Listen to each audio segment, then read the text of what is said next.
equivocada compreensão da realidade fática, o sujeito não sabe que está realizando elementares de um tipo. Qual é a consequência do erro sobre elementar? Qual é? Anote aí.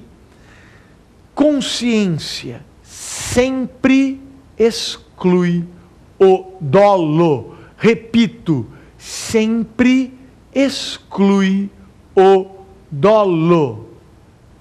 Não tem dolo. Mas como? Muito simples. Dolo é consciência e vontade.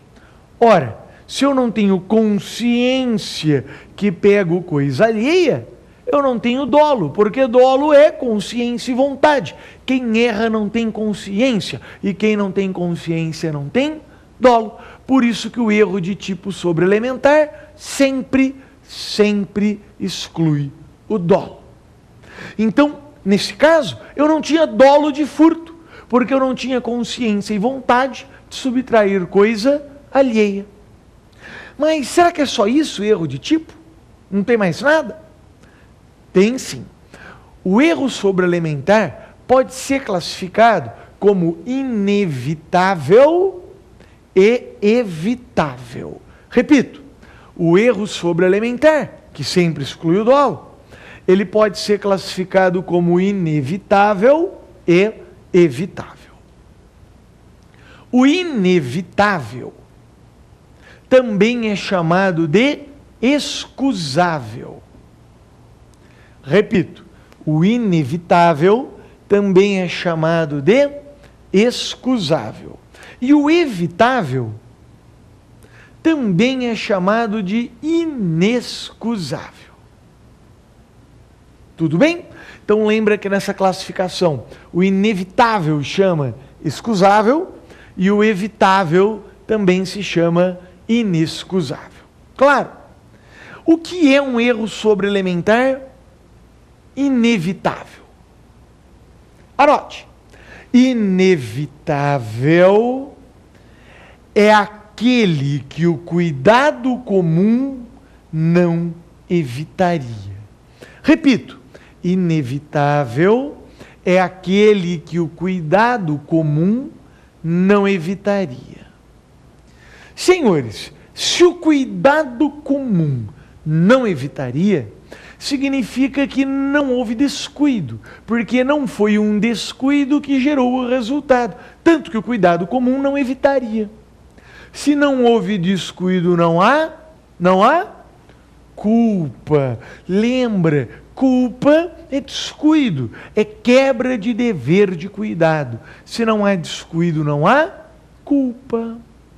Por isso, eu posso concluir que o erro inevitável também afasta a culpa.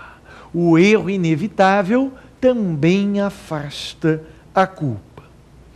Ora, sem dolo e sem culpa, não há fato típico. Por isso, o erro de tipo inevitável sobreelementar, sim, torna o fato atípico. Torna o fato atípico. Ficou claro? Resumindo, quem erra sobre elementar, por errar sobre o que está acontecendo no mundo dos fatos, não sabe que realiza as elementares de um tipo. A consequência é que sempre fica excluído o dolo. Se esse erro era inevitável, também fica excluída a culpa. Mas e se o erro for evitável? Se o erro for evitável, pode anotar. Erro evitável é aquele que o cuidado comum evitaria. Repito, é aquele que o cuidado comum evitaria.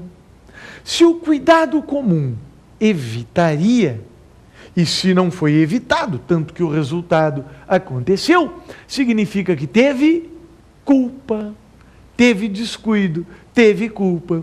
Se o cuidado comum evitaria e não evitou, é porque teve descuido. Descuido é culpa.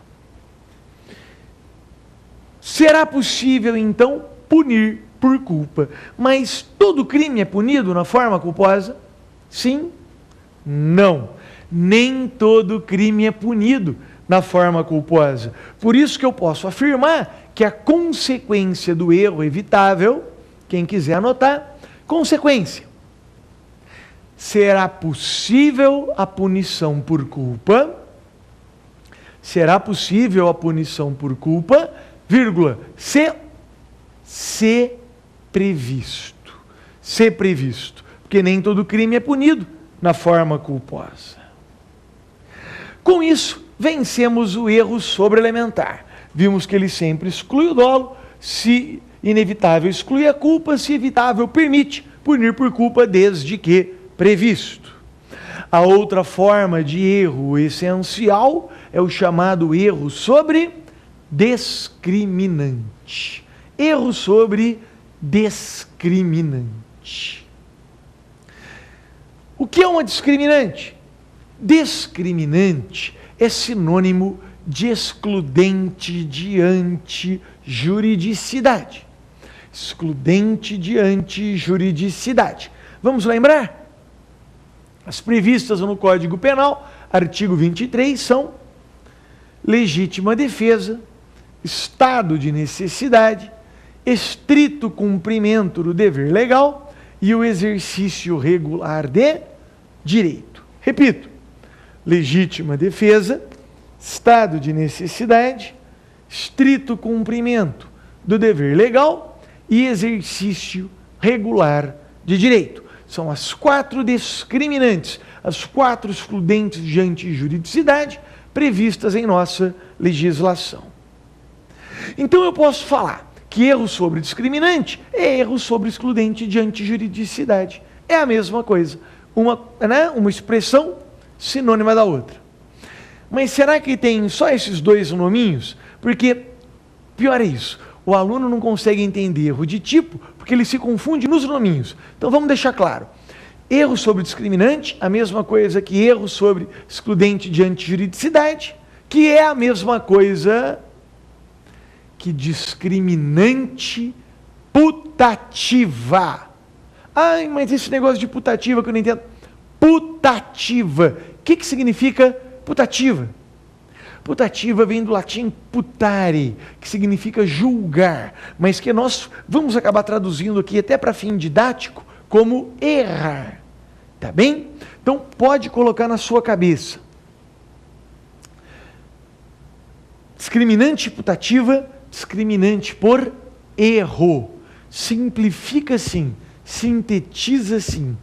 Discriminante por erro. Se você fizer essa aproximação, que eu falei do julgar, a ideia é por erro de julgamento, por um julgamento errado, uma apreciação errada, tá? Mas lembra, discriminante putativa, discriminante por erro. Legítima defesa putativa, legítima defesa por erro. Estado de necessidade putativo, estado de necessidade por erro. Tá? Então, imagine que eu estou dentro de uma caverna com um colega de exploração e a parede da caverna desaba e a porta fica trancada, a entrada, a porta é ótima, a entrada da caverna fica lacrada, a gente não consegue passar. Um dia, 2 dias, eu morrendo de fome, eu morrendo de sede, não é? E aquele colega lá dando sopa, fala, eu já li esse livro, Exploradores de Caverna, lá vou eu, vou esganar o colega para devorá-lo. Por quê? Porque, afinal de contas, acho que ninguém nem sabe que a gente está aqui, não estou escutando barulho nenhum de ninguém vindo socorrer, nem nada, vou lá e esgano. No exato momento que eu esgano o colega, entra a equipe de resgate na caverna. Tá? E aí? Eu estava em estado de necessidade? Eu achei que eu estava, mas realmente eu estava, eu precisava ter matado o colega? Eu não seria socorrido em seguida? Seria, então, esse estado de necessidade não é um estado de necessidade real, verdadeiro. Não, não, não. É um estado de necessidade por erro. Eu errei sobre apreciação de fato. É um estado de necessidade putativo. Ficou claro o que é esse putativo? Vamos então ao conceito. Vamos ao conceito de discriminante putativo. Anote aí. por equivocada compreensão